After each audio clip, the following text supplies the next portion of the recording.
What's going on, ladies and gentlemen? Welcome back to another episode of Real Air Force Talk. That's Real AF Talk. I am your host, Sergeant Frank Arnaldo, and we're going to do things a little bit different here today.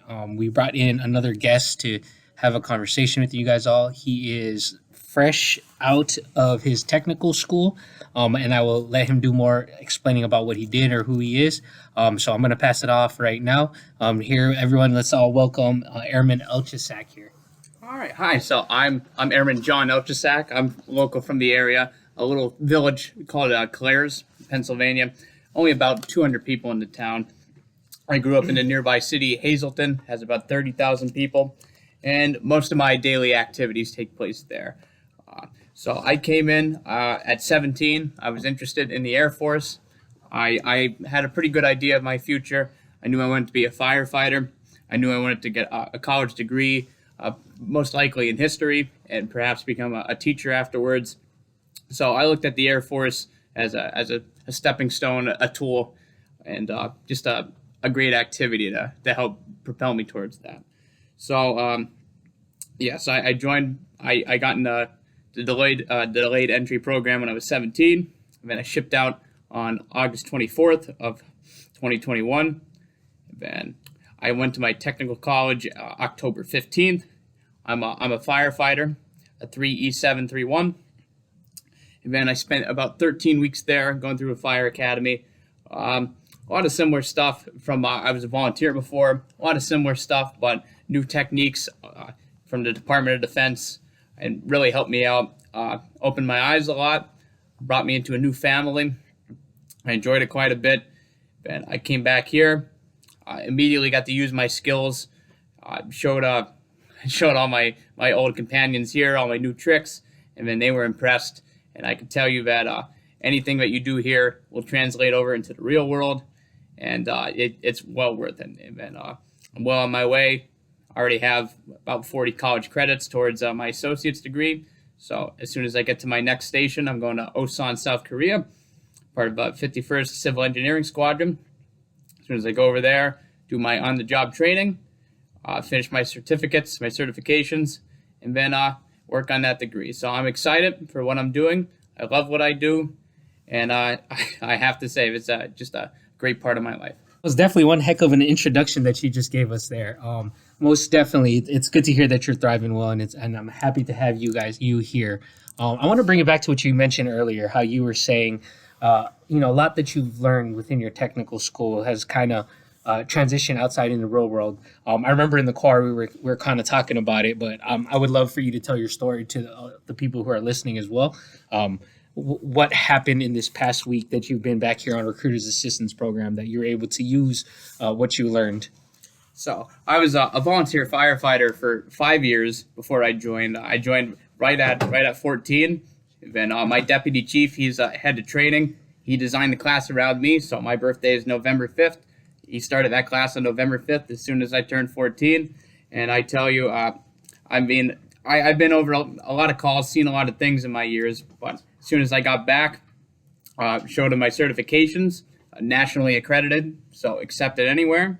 They said, that's wonderful. We're going to put you in the computer, and then we're going to see what you know. Showed them a couple things, and then it was busy. We say that you brought some action, but others would say that maybe ill tidings, because I came back and we had 3 fires in one day. So I was coming back from the Wilkes-Barre office here, and as soon as I got back home, there was a fire in Hazel Township. So I went there. There was a garage on fire. I got there a little late, so I helped clean up everything, restock the hose, make sure everybody had water, rehydrated, refilled the air cylinders and such. But the next call we had, it was like 10 minutes after that. Right as we were packing up, we had a call in the nearby city. So quick drive over 5 minutes. We already had a team of firefighters going in. The chief said, I need you to get up in your gear. I need you to we're missing 2 animals. So the fire started on the 3rd floor. It's a double block home, so half a double, and the inside was converted all into apartments.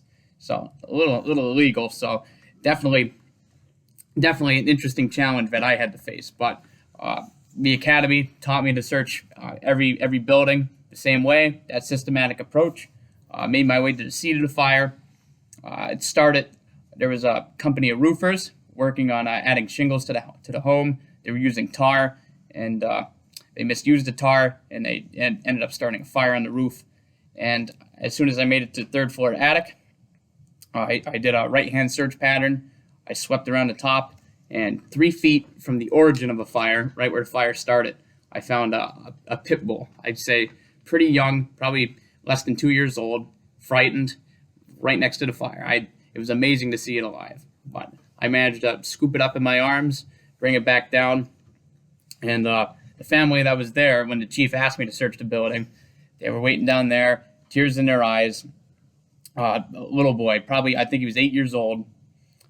Just the enlightenment on his face when I was able to deliver that to him, and he had that little bit of faith that things can be all right in the end. So even if you're, it doesn't matter what your job is, but you can instantly put those skills to work.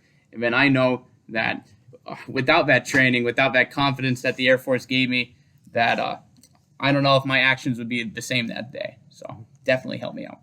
And that's crazy. That actually happened here in Hazleton. Right here in Hazleton. Like we were back here, and you were working for me during a recruited assistance program, and you were volunteering for the firefighters, and this happened. Correct. Dang, right after awesome. I got out of here. Well, you heard it, ladies and gentlemen. We got our own Hazleton hero here, straight from the Air Force here. Well, thank you for that, and I'm sure that family's so grateful that you were able to save that bulldog. So I just kind of want to transition a little bit. Want to talk a little bit more about your experiences that you've had already in the Air Force. Let's start off with, tell us a little bit about your experiences in basic, goods, bads, any pro tips that you've experienced while you were in there. So I'm an Eagle Scout, so that was a big help to me right before I came in. So if you have any skills, any organizations you were part of, definitely you can see the translation right there. As soon as you get boots on the ground in San Antonio, Lackland, Texas, you're going to be scared. That's that 0 week that they call shock and awe. You're going to get down there. Everyone's in their civilian clothing. Everyone's running on very little sleep, confused. But it's all part of the big game, the big mission, the big goal in the end. I got to say, and then talking to everyone that I've known that has experienced the same, it's the first probably week and a half, maybe 2 weeks, it's going to be real tough. It's that kind of a build you down to break you back up. It's all in the mental game.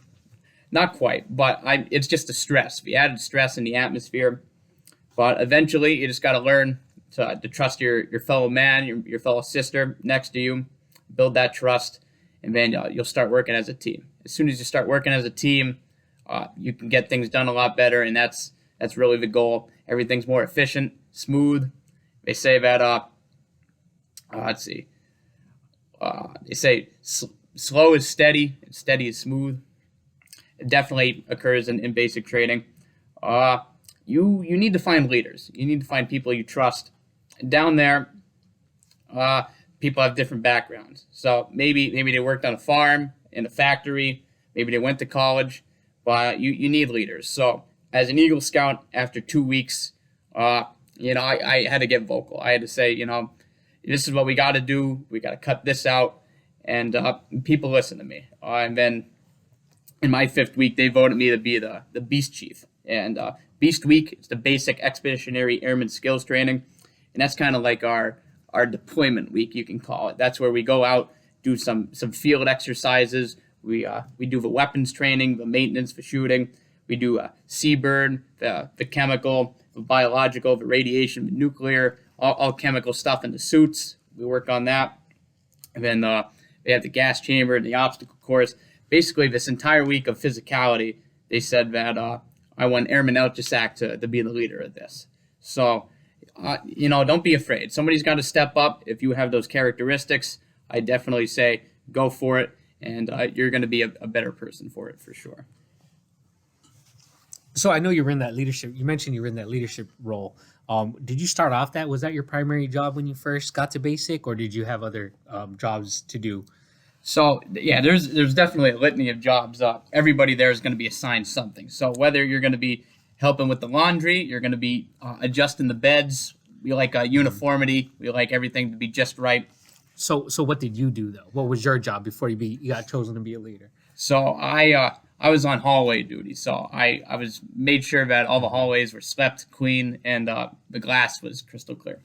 Okay, awesome, awesome. And so I'm assuming while you're at basic, you could have multiple jobs in that dorm room.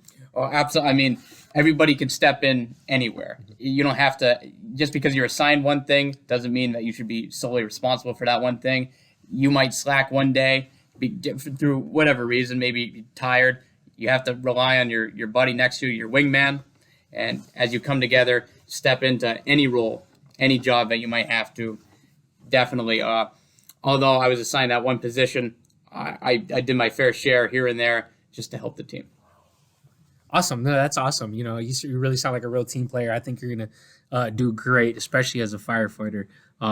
So since being a firefighter, I'm sure the team aspect is such a huge thing. Was that a lot present in your technical school? And could you tell us more about your technical school?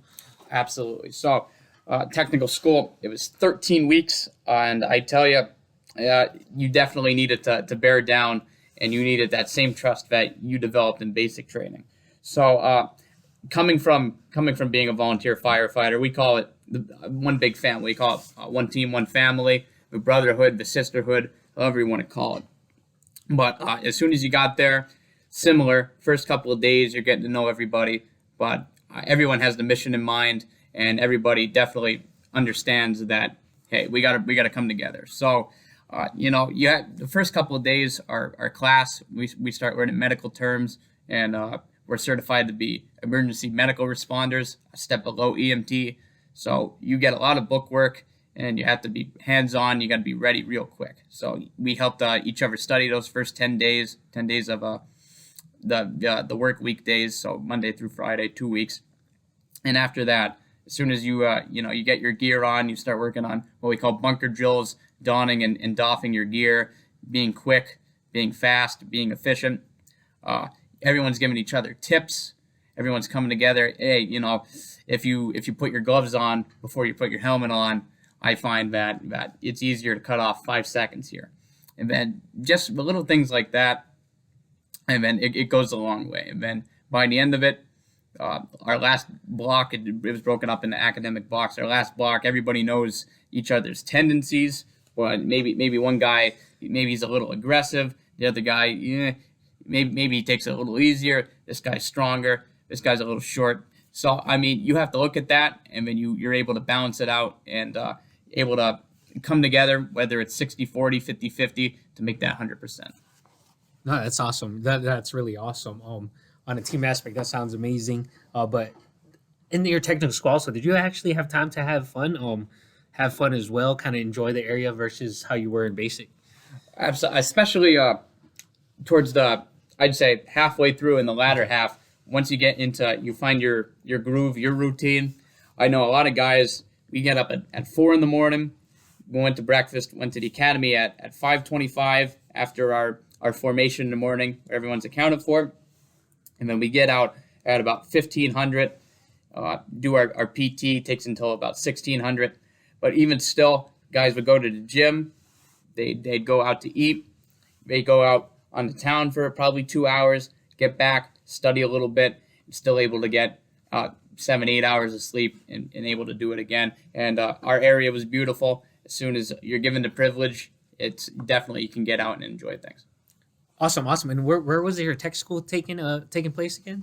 So it was San Angelo, Texas. It was Goodfellow Air Force Base. Oh, gotcha. Awesome. So it sounds like you actually had a bit of free time when you weren't in class or in studying. Did you have weekends and holidays off too? Absolutely. So we got there, like I said, October 15th. So I remember we had Halloween off. We had, the weekends were always full of activities. The Airman Family Readiness Center and the event centers on most of the bases that guys I've talked to, they always provide events. The town itself was very, very welcoming to the service members, the military members. They were always holding events.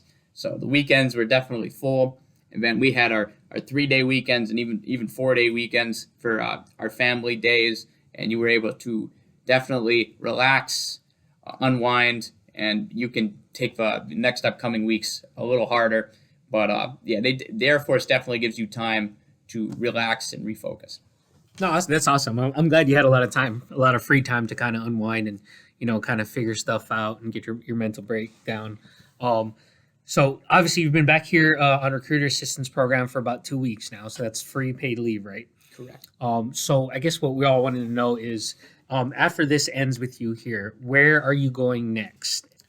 Okay, so yes, I've been here for about 2 weeks, so my time here is coming to a close pretty soon. So today's Thursday. On Monday morning, I leave from the Wilkes-Barre Scranton Airport and I fly to Dallas, Texas.